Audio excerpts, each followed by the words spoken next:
বাসায় সবাইকে আজকে মজাদার ঝাল পিঠা বানিয়ে খাওয়াইছে। পিঠাটা খেয়ে সবাই কিন্তু অনেক প্রশংসা করছে। তো চলুন আপনাদের সাথে রেসিপিটা শেয়ার করে ফেলি। হ্যালো গাইস, আসসালামু আলাইকুম, দিস ইজ মি সঞ্জিতা।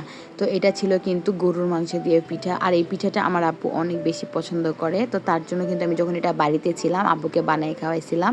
তো এতদিন বিভিন্ন কারণে এটা আপনাদের সাথে শেয়ার করা হয় নাই, তাই ভাবলাম যে আজকে এটা আপনাদের সাথে শেয়ার করেই ফেলি।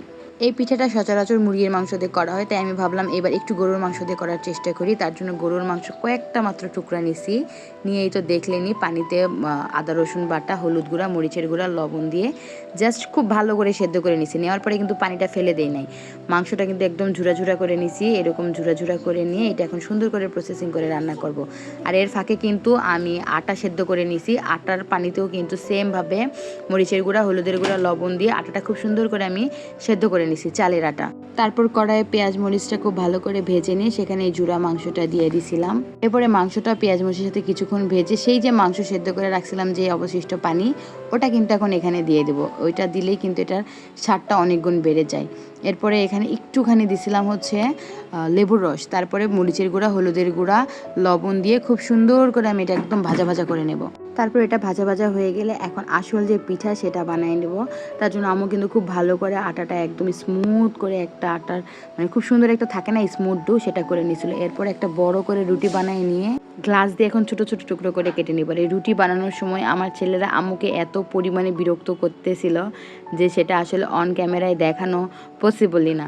এরপরে এই যে গ্লাসটা দিয়ে, এরকম স্টিলের গ্লাস হলে কিন্তু খুবই ভালো হয়। এই গ্লাসগুলো কিন্তু বেশ পুরানো, যখন আমরা ছোট ছোট ছিলাম ঠিক সেই সময়কার এই গ্লাসগুলো এত বেশি মজবুত যে এখন এগুলো গ্লাস পাওয়াই যায় না। এরপরে আম্মু আমাকে কেটে কেটে দিচ্ছিল আর আমি আমার মনের মাধুরী মিশে ইচ্ছে মতো উল্টাপাল্টা ডিজাইন করতেছিলাম। কারণ আমি এই যে আমাদের এলাকায় এটাকে কুশলি বলে, তো এই পিঠার ভাঁজটা আমি কিছুতেই দিতে পারি না। তো আজকে চেষ্টা করলাম, অনেকটাই আজকে হচ্ছিল, দেখে খুব ভালো লাগতেছিল। তো আমি না কি করছি, এক একটা পিঠা এক এক রকম শেপে করছিলাম, যে এটা একরকম করছি, এরপরে আরেকটা আরেক রকম করছি। আম্মু এগুলো দেখতেছিল আর আমার বলতেছিল তুই রাখ, আমি সুন্দর করে পিঠাগুলো শেপ করি। কিন্তু না, আমি তো কথা শোনার বান্দা না, আমি আমার মনের মাধুরী মিশাই উল্টাপাল্টা সব ডিজাইন করতেছিলাম। যাই হোক, দেখতে কিন্তু ভালোই লাগতেছিল। এটা যদিও বা পরে আমি ভাঙছি, কারণ এটা একদম বানাতেই কেমন জানি উঠে উঠে গেছে। এরপরে কিন্তু সবগুলো ডো দিয়ে আমি একদম সুন্দর করে অনেকগুলো পিঠা বানাইছি। আর পরে যায় কিন্তু দেখেন আমি এই ডিজাইনটা করছি, এটা কিন্তু আমার কাছে খুব ভালো লাগছে। একদম ইজি ওয়ে, বাট দেখতে কিন্তু অনেক সুন্দর লাগতেছিল।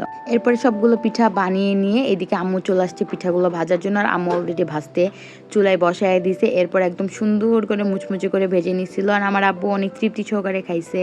সেদিন যেহেতু বাইরে বৃষ্টি বৃষ্টি ছিল, আর বৃষ্টি বৃষ্টি দিনে এইরকম পিঠা খেতে কিন্তু খুব একটা মন্দ লাগে না, অনেক বেশি ভাল লাগে। আর আমার অনেক বেশি ভাল লাগতেছিল যে আমার আব্বু অন্ততপক্ষে অনেক মজা করে খাইছে, আর বাসার সবাই অনেক পছন্দ করছে। এই বিষয়টা আমার কাছে ভালো লাগছে। আর পিঠাটা যে কতটা ক্রিস্পি আর মজা হয়েছে দেখেন, আমার ছেলের খাওয়া দেখলে বুঝতে পারবেন। ও ছোট মানুষ কোনো কিছু খায় না, তারপরে মজা করে খাইছে। তো যাই হোক, আজকে ভিডিওটা এই পর্যন্তই। সবাই ভালো থাকবেন, দোয়া করবেন।